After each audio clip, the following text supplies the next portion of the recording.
मई 2026 का visa bulletin एक clear signal दे रहा है। मार्च से जो ग्रीन कार्ड मूवमेंट तेज हुआ था, अब उस पर अचानक ब्रेक लग गया है। और सबसे बड़ा चेंज ये है कि इस बार यूएससीआईएस ने डेट्स फॉर फाइलिंग नहीं बल्कि फाइनल एक्शन डेट्स को लागू करने का फैसला लिया है। यानी फाइलिंग की फ्लेक्सिबिलिटी कम हो गई है।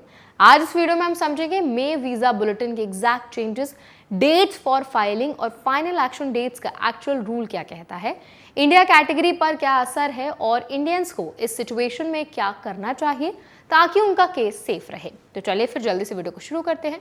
हाय, मेरा नाम है वर्षा दुबे और आप मुझे देख रहे हैं एनबीटी टेक एड पर। सबसे पहले कोर अपडेट समझ लेते हैं। मई 2026 में ऑलमोस्ट सभी कैटेगरीज में मूवमेंट रुक गया है। सिर्फ EB3 other workers all other countries में 3 महीने की आगे बढ़त दिखी है।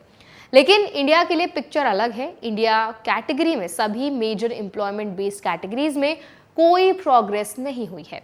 EB1 1 अप्रैल 2023 पर भी रुका हुआ है। EB2 जुलाई 15 2014 पर होल्ड है और EB3 प्रोफेशनल्स और EB3 अदर वर्कर्स दोनों 15 नवंबर 2013 पर ही स्टक हैं। इसका मतलब क्लियर है, इंडिया बैकलॉग में इस महीने कोई रिलीफ नहीं मिला। अब सबसे क्रिटिकल रूल चेंज, यूएससीआईएस इस बार I-485 एप्लीकेशंस एक्सेप्ट करेगा फाइनल एक्शन डेट्स के बेसिस पर, ना कि डेट्स फॉर फाइलिंग चार्ट पर। इसे सिंपल तरीके से समझे तो डेट्स फॉर फाइलिंग एक अर्लियर स्टेज देता है जहां आप एप्लीकेशन सबमिट कर सकते हैं, भले अप्रूवल बाद में मिले।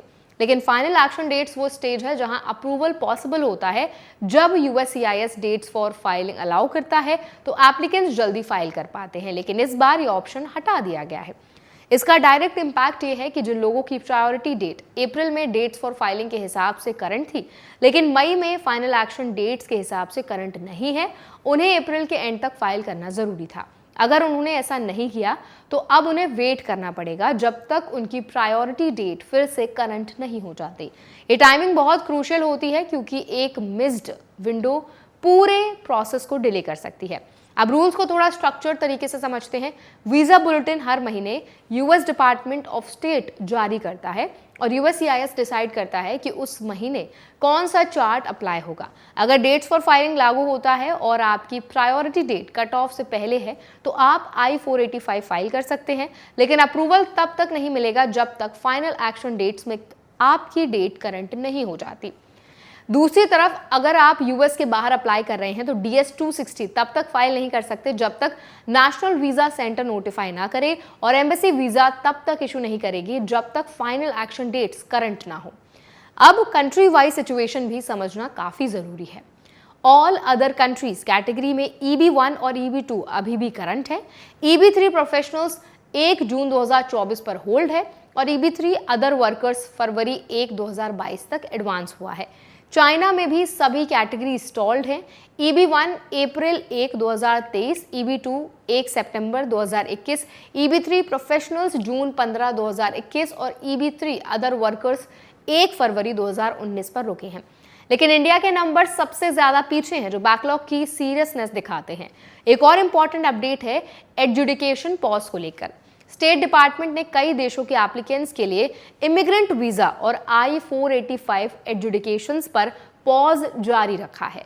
लिस्ट काफी लंबी है जिसमें अफगानिस्तान, पाकिस्तान, नेपाल, बांग्लादेश जैसे कई देश शामिल हैं। लेकिन इसका मतलब ये नहीं है कि एप्लीकेशन फाइल नहीं कर सकते। एप्लीकेंट्स अभी भी अप्लाई कर सकते हैं, फीस जमा कर सकते हैं और प्रोसेस के इनिशियल स्टेप्स पूरे कर सकते हैं। एजेंसीज रिक्वेस्ट फॉर एविडेंस भी भेज सकती हैं, लेकिन फाइनल डिसीजन होल्ड पर रहेगा जब तक पॉज हटता नहीं है। अब इंडियंस के लिए प्रैक्टिकल टेक अवे क्या है? सबसे पहले प्रायोरिटी डेट ट्रैकिंग बहुत जरूरी हो जाता है। हर महीने वीजा बुलेटिन चेक करना और ये समझना कि कौन सा चार्ट अप्लाई हो रहा है, ये प्रोसेस का की हिस्सा है। दूसरा, अगर फ्यूचर में डेट्स फॉर फाइलिंग विंडो खुलती है तो डिले ना करें क्योंकि फाइलिंग अपॉर्चुनिटी लिमिटेड टाइम के लिए ही होती है। तीसरा, डॉक्यूमेंटेशन और एलिजिबिलिटी रेडी रखना जरूरी है ताकि जैसे ही डेट करंट हो तुरंत फाइल किया जा सके। लीगल पर्सपेक्टिव से देखें तो एप्लीकेंट्स का राइट है कि वो अपनी एलिजिबिलिटी के अनुसार अप्लाई करें और प्रोसेस में पार्टिसिपेट करें, लेकिन अप्रूवल पूरी तरह फाइनल एक्शन डेट्स पर डिपेंड करता है। इसीलिए एक्सपेक्टेशंस मैनेजमेंट जरूरी है। बैकलॉग वाले कंट्रीज जैसे इंडिया के एप्लीकेंट्स को लॉन्गर वेट के लिए मेंटली और प्रैक्टिकली तैयार रहना चाहिए।